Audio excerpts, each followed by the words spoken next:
A motion to approve our agenda for this evening's commission. This Commissioner Bullock, I make a motion to approve the agenda as lined out for the March 1st, 2023 Planning Commission meeting. This is Commissioner Tupou. I second that. I have a first and a second to approve our agenda. All in favor, say aye. Aye. Looking for an approval of the minutes from February 15th Planning Commission meeting. Is there any corrections, or are we happy with that? This is Commissioner Tupou. I make a motion to approve the minutes from February 15th, 2023. This is Commissioner Mitchell. I second that motion. I have a first and a second to approve the minutes of February 15th. All in favor, say aye. Aye. Aye. Next on the agenda is declaration of abstentions and conflicts. Is there any commissioners up here that have a conflict today? I have none. Okay. So we'll move on to our next item is a code amendment. And this is a public hearing for consideration and recommendation to the City Council for a code amendment of Title 9, Chapter 10C2A in the Washington City Code to allow for crematoriums. At this time, do we turn the time over to you? Okay, we'll turn the time over to Eldon. I'm not just you, it's Eldon. Thank you, Commissioners. A request from a business in the Cedar City area has been submitted. They are wishing to have the Washington City Code amended for the purpose of adding a specific use to the list of permitted uses or conditional uses within the general commercial, which is the C3 zoning district. The specific use which they are seeking to have added is for funeral homes with associated crematoriums. Currently, the city code does not list either funeral home or crematorium in any of the commercial zoning districts as permitted uses or conditional uses. The city code allows for anyone to apply for amendments to the city code. Heartlight Affordable Funeral Services has applied for consideration at this time. Staff is somewhat neutral on the proposal, with recognizing that the code most likely should have some reference to funeral homes and businesses within the commercial zones of the zoning regulations, but staff is skeptical on having the use of crematoriums as a necessity in the commercial zones when they are listed as conditional use in both the light and heavy industrial zones. This applicant is proposing crematory units that are fairly advanced and would most likely keep fumes and other associated burn-off concerns well controlled.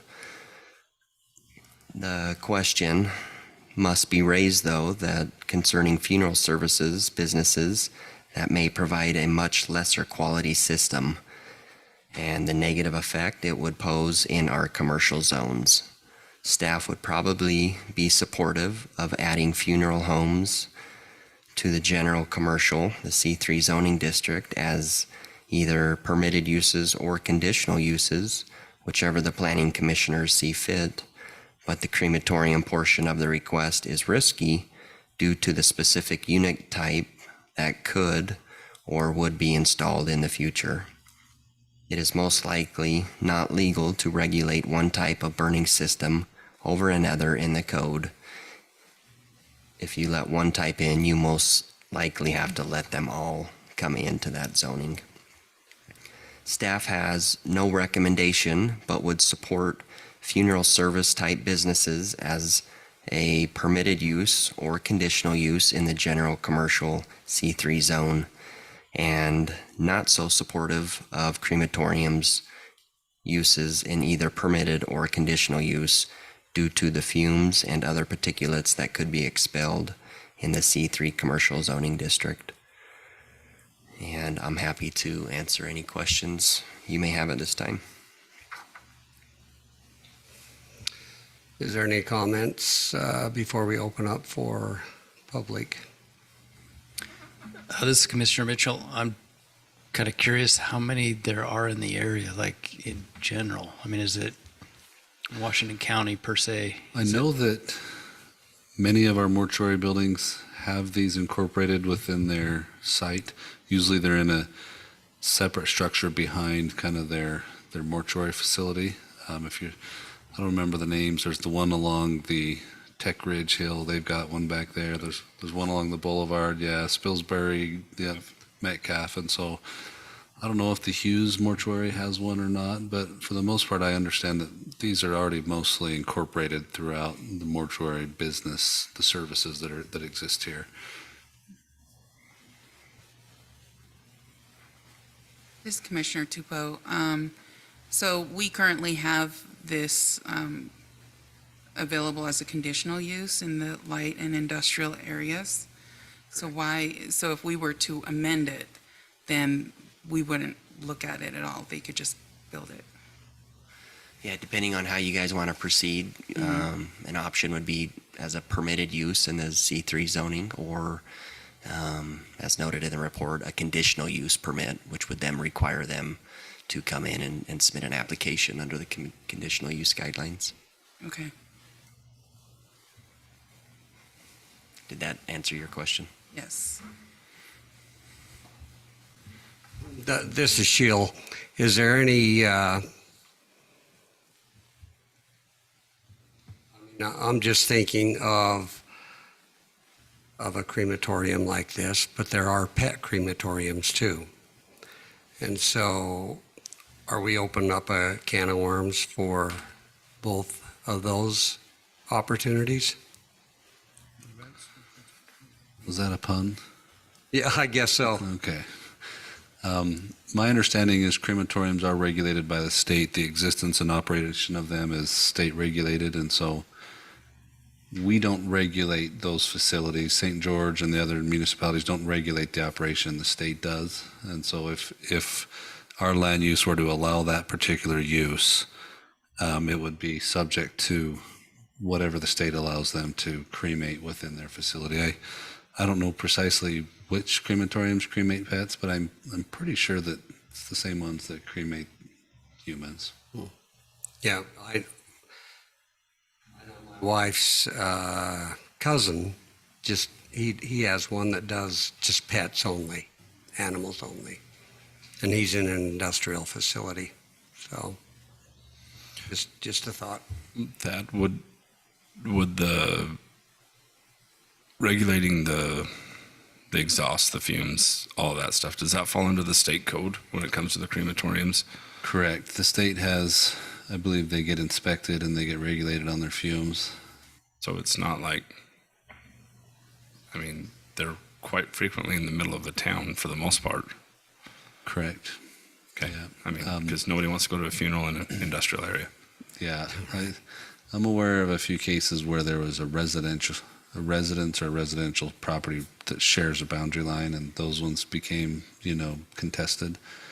I'm not aware of any contest of the ones that exist in our area. And, as a city, we regulate certain types of fires already, right? But they're not within a crematorium facility or the whatever the equipment is that's installed for that. And that would be done at a state level. Again, this is Mitchell. So maybe do we have a mortuary in Washington City? There was one approved at 2000 South on Fields Road, that piece of property there next to, The new gas station. yeah, Yeah. yep, just on the south piece there, right up against the hill.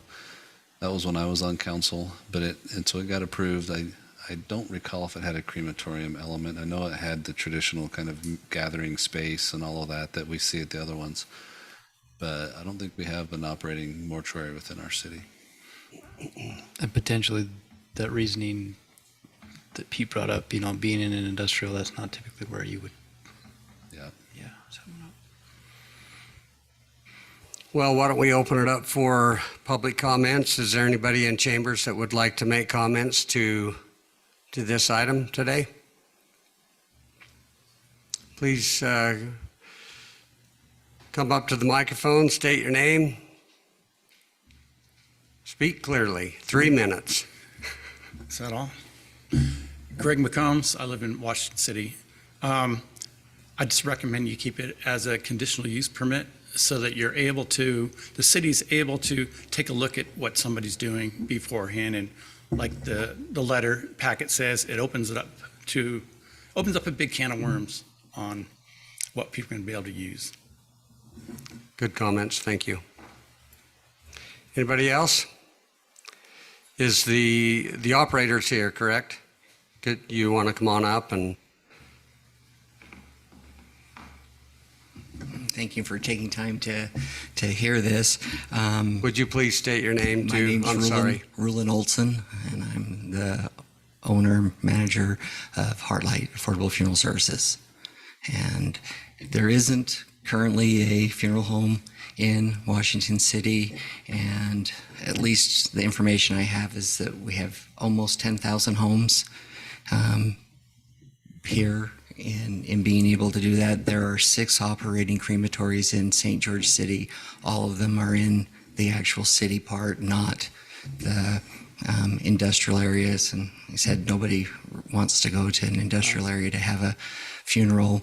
The other thing is that it used to be that funeral homes in Utah did less than 12% cremation, and so it wasn't common and it was very expensive. The machine that we're looking at doing is about $400,000 for that to be able to be done. And so, but cremations now in Utah have hit the 50% mark, and they're expected to rise into the 70% by 2030, which would be during the time of our lease of the building. We tried to see if we could buy the building, and they didn't want to sell the building, but they were happy to lease it to us for 10 years. And so that's the reason. Also that with DOPL and for the state and the Utah Funeral Directors Association and the National Funeral Directors Association is that you can't leave when you're doing a cremation. So you can't go over here to the industrial area and start a cremation and then go back to the funeral home and leave it. It needs to be under your supervision to have that done. Our particular machine is the most advanced from the largest producer of crematories in the United States, and that there are some things that I think that would be wise for the city to do. 30 years ago, when I was on the Planning Commission up in Clinton, our big thing was, oh, Walmart's coming, and what are we going to do about the cows, right? But I mean, but that I have a test that was done that I have a copy for everybody if you want, but the particular unit, and this was a while, but particulate emissions are 0.08 is what is allowed by law, and this machine did 0.02, so 75% less on that. And then when it came to carbon monoxide emissions, which is allowed 100 parts per million, and this machine did 3 parts per million. It's also computer monitored by the manufacturer in Orlando, and so they're watching every cremation that's being done, monitoring, making sure the right amount of fuel is being used so that it's cost effective and that you don't have the smoking issues. The machine doesn't open up until it's at the right temperature. And that's where there's several crematories in St. George that are manually operated.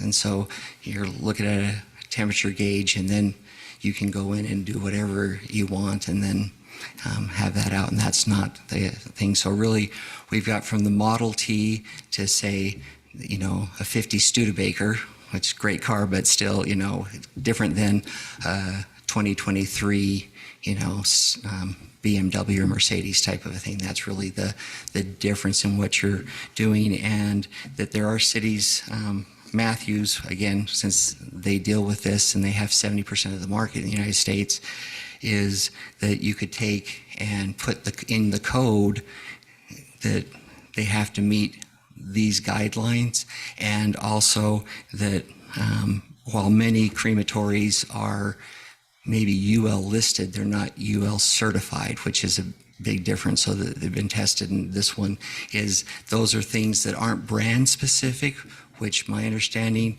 you wouldn't be able to say only a Matthews crematory could be in Washington City, but you could say that these are the parameters that the crematory would have to operate in. The other thing that they've done now in California by precedent is that you could say that no crematory older than 5 years could be installed into a funeral home. So it's, some people will buy used crematories and put those in, and so you can put those types of things that they're not specific or discriminatory in that thing to be able to give the residents, peace of mind of, that you're not going to have something that's smoking or that is not up to standards to be able to do that. So those are a couple of things I think that are key in understanding the type of machinery. And again, for us, the necessity is that it doesn't make a funeral home viable if you can't have that there, and to be able to monitor it. It's part of the dignity and respect of taking care of our deceased ones too, is not just taking them. Another point, just for clarification, is it's illegal to cremate a pet and a person in the same crematory ever. I mean, like, you did a pet 10 years ago, doesn't matter, it's illegal to do that. It's also illegal to cremate more than one person at a time. And there, everything has to be done.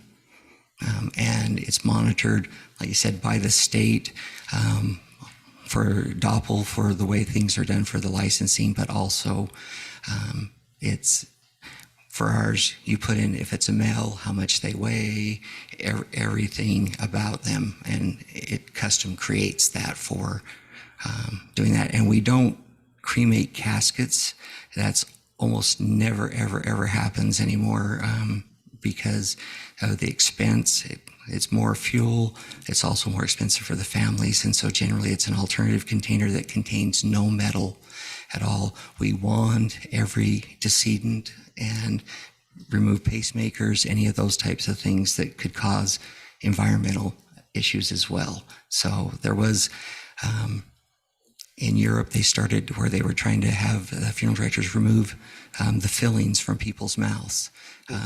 But the study was done where one dental office puts out 10 times any type of mercury fumes by removing a filling than by if there's cremation. And most people now aren't having those fillings, and even if they are, they're mercury free. So it's rare for that to happen. Well, I think it's pretty interesting what you've explained to us. Do you have a location currently, or are you just?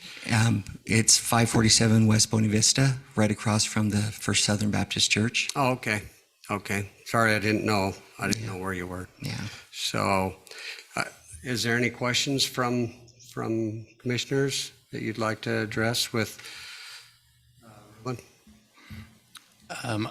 This is Mitchell. I was curious that, and maybe you know, maybe you don't know, I was just, the clause not putting in the technology that's greater than 5 years, does that seem accurate, I guess? I mean, I'm assuming it is based on his. So I know that I've been looking through here. Within the professional licensing provisions of Utah Code, there is a section on Funeral Services Licensing Act, and it has a part about cremations. I believe there's also state regulatory rules that further define how the state individuals go about regulating and inspecting the crematoriums. I don't know for sure whether there's a requirement that you replace it when it's 5 years old or not. It seems like a business owner might be yeah. able to say, look, you licensed this when I went in, so I can I use was it under till it's the, broken. sorry, not to interrupt you, I was under the impression that we wouldn't let anything older than 5 years come in. So you can run it for the lifespan till it's done, but nothing older than 5 years. So we wouldn't put in a 2015. And I'm not familiar enough to say for sure that that exists in the state law, but Can we say that? We in create our- that clause, I think guess. you could recommend that. We can to council, recommend yeah. that, so that we're bringing in something that's, Modern. right, we're not bringing in, Right. And that would be what I would suggest. I mean, I, live in southern Utah here, and we don't want to have, inferior items. But the suggestion, again, from and I'm a member of the Utah Funeral Directors Association and the National Funeral Directors Association, and their recommendation was, because for the good of the public image of funeral homes and funeral directors, was that to be able to put the age, make sure that there's compliance, not just listed, because otherwise it's just bravado. And then also what the measurements, the state has it, but that way if they can't provide documentation that it's past those measurements, then you don't have to put it in here and then fight to have them take it out. And so that was their recommendations. For me, with the Cremation Association of North America as well, if we put every crematory in the United States in Washington City, if they were the crematory that I'm putting in, it still wouldn't violate the EPA air standards, because there's a second, and the paperwork, and I don't know if you got the copies that show it, but the secondary chamber is independently regulated, so it allows to reburn anything. So that's why you don't get fumes and you don't get the particulate matter that you normally would. These types of things generally aren't in pet crematories as well, just because, again, the expense is too great to be able to do that. So that's the difference in being able to do it. Anything else we need to bring up to the applicant, or? go ahead. This Commissioner Tupou, I do have a question. So is there a smell that it's emitted from this process?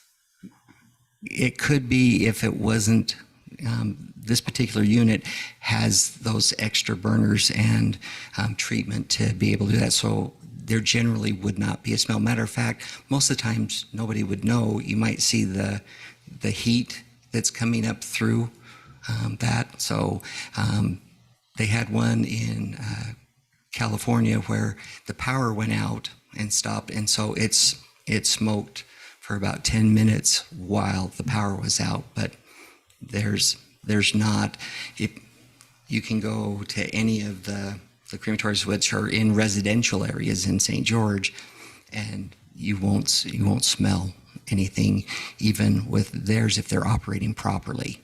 Okay, thank you. That was my biggest concern, would be the smell. I mean, the particulate matters and stuff like that, I'm sure the EPA will regulate it, but if I'm living next door to one, I don't want to smell it come dinner time. You know what I mean? Yeah. And the other thing I think that's important to realize is that you're looking at, for the funeral home in Cedar, that we did 100 for the entire year. And the other thing is because ideally it's best to cremate 3 people back to back to be able to do that. And so if we look at what we're talking, that we would imagine that the crematory would probably only be operating 30 to 40 days in the year, and being able to do that because it's, again, more efficient for having that done. So Makes sense. if that's helpful. Yeah. In Okay, I appreciate your time up here. okay, did you guys, commissioners, need any of the copies of the reports or that? I made copies for everybody if you want them. He has copies, so I'll take one. There's-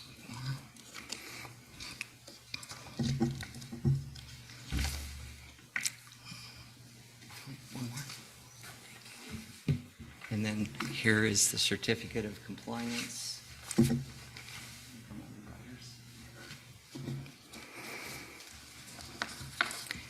And then, if you want, this is state by state, the number of cremations that were done in 2020, and even showing Utah. And then this is what is projected for 2026 through 2031.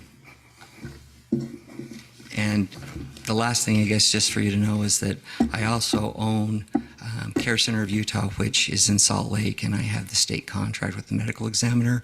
And so I've got the crematory up there that's much larger, and we do 1,000 cremations a year there. And we're actually having to buy another machine because we've outlived its usefulness. It still passes all of the recommendations, but for us, the fuel costs are what make it need to be replaced. And so, but we've worked with the state and have never had a problem in fulfilling what we need to do. I have a random question. What fuel is it that you're using? Natural gas. Yeah, it takes a 3-inch line. Oh, wood. So, Okay, okay. thank you. Thank you. Any other comments in the chambers like to be made? There's no other comments. We'd like to close this public hearing. Go back to the planning commissioners and we can have some more discussion, or I look for a motion. I think we should keep it as a conditional use permit. Yeah, I do too. And then, I don't know how we regulate it, but I think that if we're going to bring in crematoriums, I think there should be, I don't know if we're the body to make this decision. I think city council will make it, but we shouldn't allow used equipment to come in, or if it is, it should be within a 5-year period of no later than 5 years of when they apply for their permit or their conditional use permit.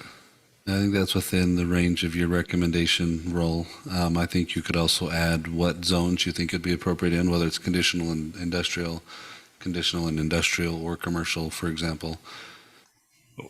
Yeah, I would say a crematorium is probably permitted in industrial, but it should be conditional use permit in a C3 or whatever that zone it needs to go into. Is it permitted in industrial? Is it I think it's conditional? We conditional. don't have anything. Oh, We we don't don't- have any. Yeah, our code doesn't specifically mention it. I think we ought to just have it conditional in all zones. All zones, Why not? No, even residential? no. Oh, no. Okay. A permitted use in I'm not that industrial. smart. I think a permitted use in industrial is fine because, for instance, my line of work, I'm going to make way more problems than a crematorium is going to in an Yeah, industrial but he area. brought up the comment that animals and humans cannot be put in the same furnace, and there might not be the same standards. That's what makes me concerned about it. But they'll still have to meet the state standards. As long as animals do have that state standard, which I'm sure they do, but I think that it would be, yeah, I guess it's fine if we do a conditional use for all of them, but I don't know. I think So- what he said, you can't put an animal in the Right, same you one. can't. So they would have to get a different one. But if they did them in an industrial area, they can do them all the time. I mean, they're going to be more relaxed in which they'll still have to meet all the EPA standards, I believe, with the Utah State. yeah, you're right. As far as it comes in, I mean, as long as it's in I mean, they're going to hold them like he does because of cost. So you only want to turn that furnace on when you have enough to make that profitable for you. So I don't know. You guys say it's. So emissions, I would do a conditional use in industrial. I would do it in commercial, or C1 or C3, and I think I agree. I don't see there being too big of a dilemma with having it conditional. That way Not- it comes, and then there's some regulation there. At least we would know it. And So could- if I can just chirp in here, currently in the I-1 and I-2, we allow well, it's a conditional use permit, and it states crematoriums, independent animal or human, which meet all state and local regulations pertaining to crematoriums. So in the I-1 and I-2 is a conditional use for It the, already is a conditional So we use. just so leave we'll it just there? leave it there. Yeah, there's no reason to change it then. So perhaps your motion could include add language like that in another zone. One of the things that modern technology and regulation have undisputedly accomplished is clean up emissions from sources of, burning. And so I'm certain the state's regulation on crematorium emissions is probably just as effective as it has been on other burning sources.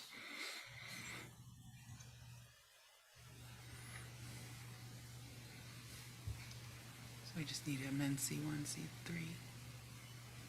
So basically what we're doing is kind of extending it into commercial. Right now, we're limited to industrial. We're looking to change it to allow The it C3 zone.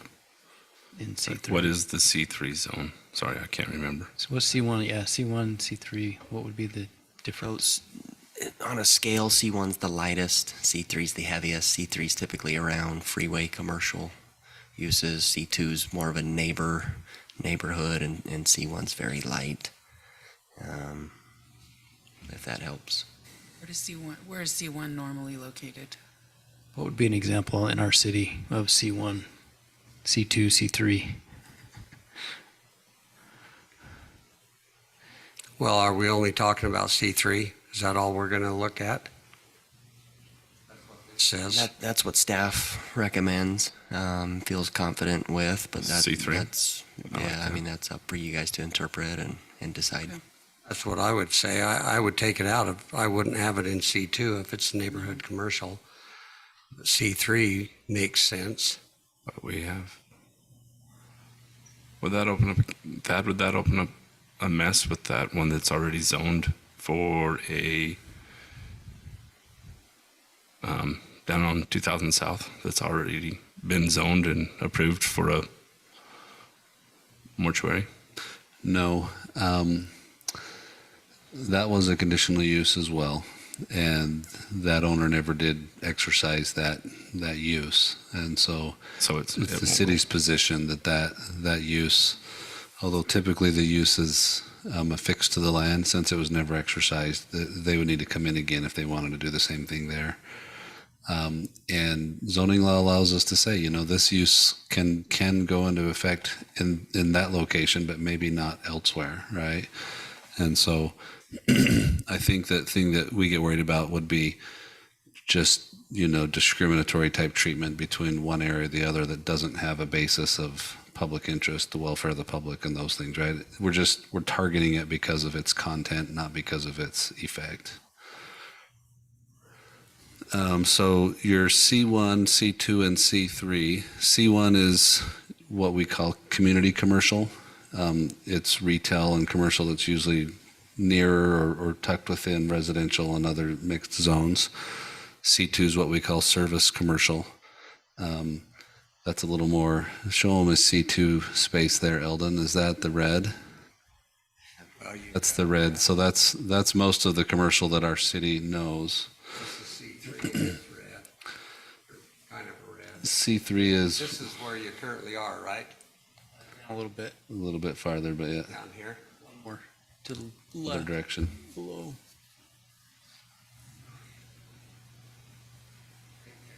Okay. C3 was what we call general commercial.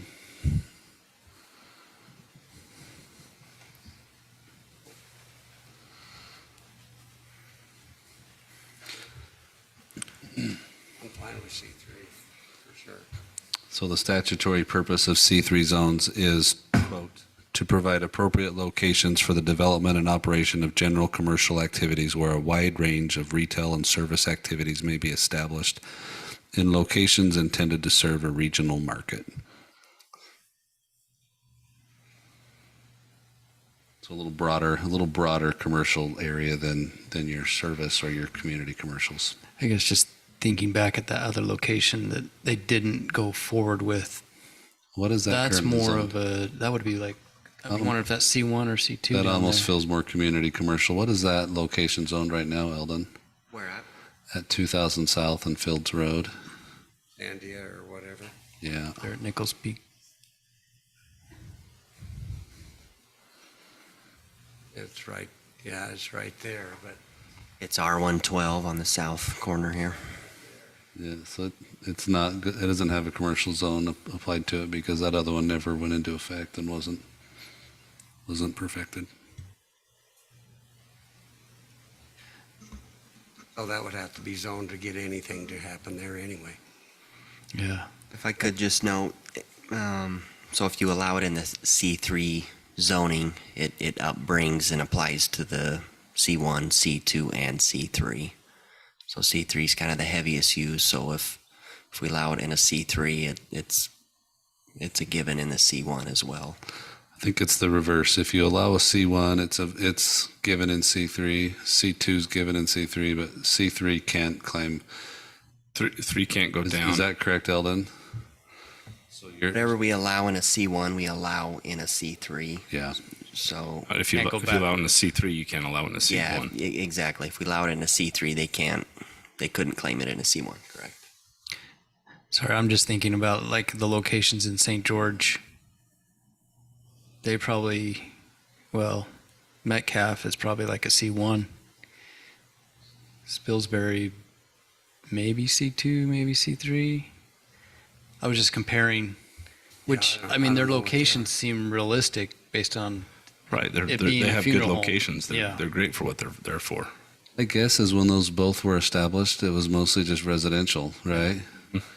You know, I'm looking at Spilsbury there when it's been there a long time and there wasn't a lot of commercial around it. Now, my guess is St. George had zoned planning for the growth of those areas. But yeah, there's frequently a residential feel to a mortuary. It makes sense. I mean,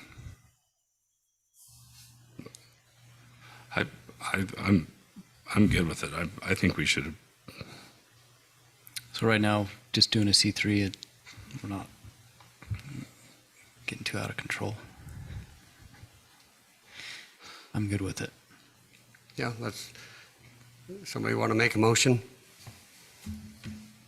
Can we just ask the applicant, is your property, what zone designation is your property located within? Did you specify that to us? C3. It's C3, so that Yeah. that would address the request. In St. George's, so you know, there is no limitation. If it's in commercial, you can have it, you don't even have to apply for a permit in St. George, but that's what we're going for. Did you guys notice that every area that you're looking at, even C3 up by the freeway, they're all surrounded by residential? Even that there. Mr. McCombs, we'd need you to come and speak in the mic just so the recording picks up your comments, if the chair is willing to let you speak. We've closed the public comments, so let's put this to rest and let's make a decision. I'll take a shot at it. That's Commissioner Bullock. I move to make a recommendation to approve. Wow, this is tough. To amend the city code to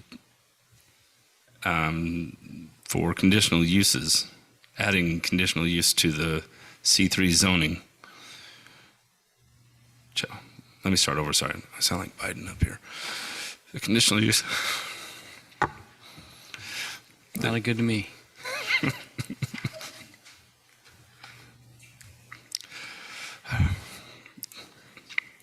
This is Commissioner Bullock.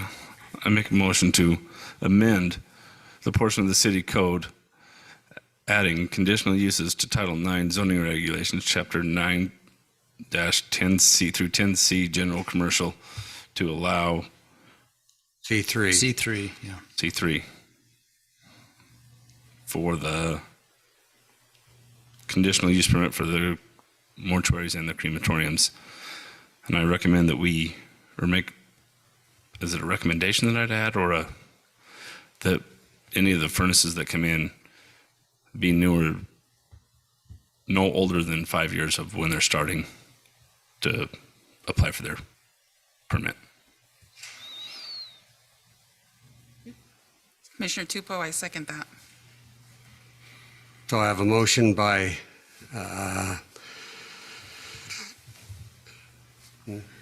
Bullock, and a second by Tupo. All in favor, we'll do individual voting. Bullock, Aye. Tupo, Aye. Mitchell, Aye. and I'm Sheila. I'm an aye also. So the motion passes to amend a portion of the city code, more specifically adding it to be a conditional use of Title IX zoning regulations, Chapter 9, 10C, General Commercial C3 zoning. Okay? Onward and upward. And that does still go to the city council, right? Yeah. And that goes to the city council. Yep, thank you. Okay, next item is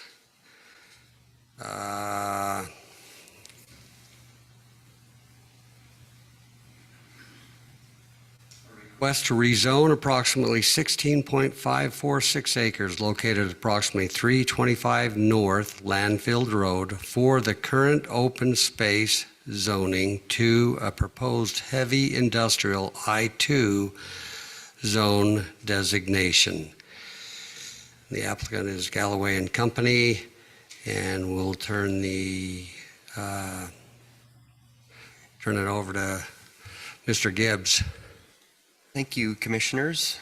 The applicant is requesting approval to change the zoning of approximately 16.546 acres located at approximately 325 North Landfill Road.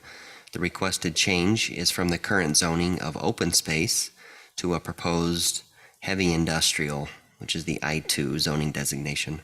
The I2 request is for the purpose of developing the acreage into the new landfill entrance, adding new buildings, and a reconfiguration of the weigh station and administrative offices for the Washington County Solid Waste Facility. The general plan designation is industrial, with the surrounding zoning of open space to the west, I2 to the south, and Washington County zoning to the north and east. Staff has no concerns with the proposed zone change as outlined. The applicant is in harmony with surrounding land use and the general plan.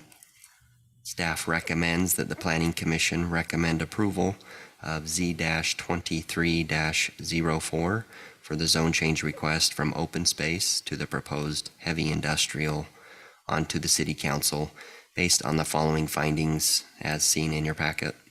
And I'm happy to answer any questions you may have at this time. Okay, this is a public hearing also. Is there any comments we want to make before? Okay, I'll open that up for public comments to the chamber. Anybody here want to voice any concerns or questions? I see one. Come on up.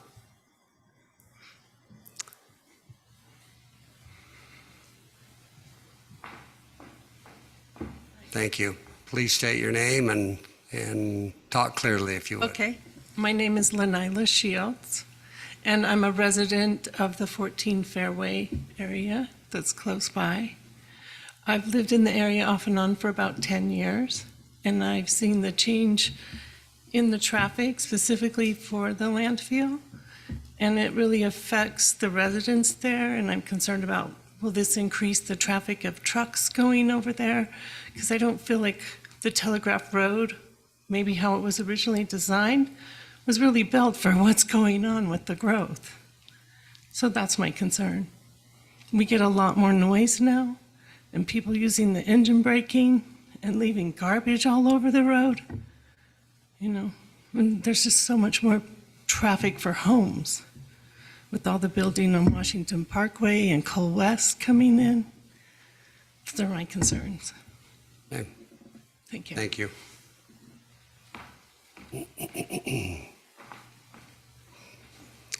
Any other comments from chamber? Okay, I'd like to close the public hearing at this time.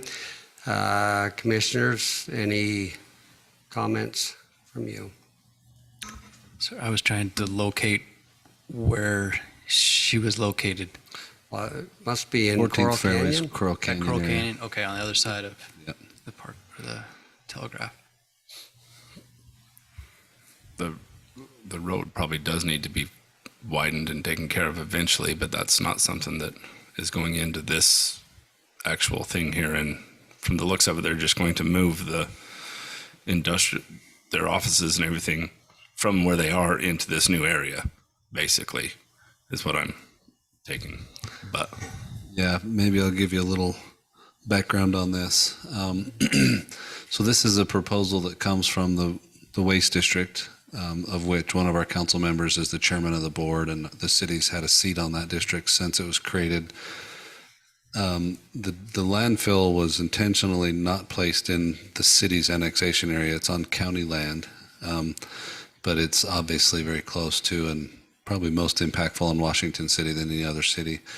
Originally, it just had the one access from Telegraph. It now has a second access from Countryway off of Dam Road and a third access planned from Hurricane through I think they call it the Regional Park Drive or something like that. And so when it's all finished out, it'll have accesses from the 3 different cities. And in theory, that takes a decent amount of the load of the trash business off of just Telegraph and Coral Canyon.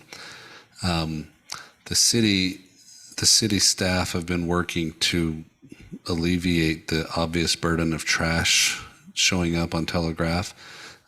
Recently, new fines went in, not fines, but uncovered load fees are now being assessed. If you show up with a load that's uncovered, they will assess you that fee. It's not optional. If you bring it uncovered, and that fee is going to be used from the landfill district and then the county as they just do a more robust cleanup cycle along Telegraph Road to hopefully alleviate that. And so the comments are very valid. Landfills create those issues, and we acknowledge they're happening in our city. We're trying to channel the traffic through more than just one road, and we're trying to collect fees to help support the cleanup of just what happens when trucks full of trash are driving through your town. On this specific location, city code is specific that landfills are not allowed anywhere else. And so we've had some discussion with the applicant, which is that they're not allowed to expand their landfill there, but this location is going to be designed to improve the entrance and exit of the traffic that comes and goes. A vast improvement from what it's currently been. Recently, there's a backup in traffic there that becomes a little bit of a problem when it extends down to the stoplight at that landfill drive. The other thing it'll do is improve their buildings and their facilities and their way stations. It will also it'll have a section on this hashed area where the kind of residential drop off into the bins can occur, so that they're not processing them through the same way stations that the big commercial and other ones are. So it'll kind of separate the types of traffic. I know that our council member Coates has been a leader on this and is trying to have it be proposed and built in a way that is a net benefit for our city when it's all said and done. You know, he's not able to remove the landfill, but he's trying to manage the landfill board in a way that creates a benefit for us down there. This is Commissioner Mitchell. I think it's great that they're improving. It's probably long overdue and going to be a great addition to those that go to and from. Yeah, I'm happy to hear there's going to have 3 accesses to it. That'll help. Yeah. I think that, some of you may have noticed, those of you that go to the landfill, it's a lot better looking than it used to be too. Yeah. And I think that reflects the city's leadership there, being involved. They had excavated some new pods for the trash storage and ended up with just kind of colorful shales that they went ahead and used to beautify the stack even. And so I think they're trying, and I think the main reason, I think one of the reasons they're trying is because we have a leader in the board that's trying to help out Washington's interest there too. Take a stab at a motion. I'll take a stab. This will be my first, Okay, for the record. we're going to record it. Yeah. I make a move, or I move that we approve the request to rezone approximately 16.546 acres located at 325 North Landfill Road from currently open space to the proposed heavy industrial zoning designation, and recommend that approval to City Council with the 2 findings. Perfect. Commissioner Tupou, I second that. So I have a motion by Commissioner Mitchell, a second by Commissioner Tupou. All in favor, we'll do individual voting. Mitchell, Aye. Tupou, Aye. Bullock, Aye. and Shill, I'm an aye. So the motion passes, and will pass to the City Council to request a rezone approximately 16.546 acres at approximately 325 North Landfill Road from open space to a proposed I-2 industrial zoning designation.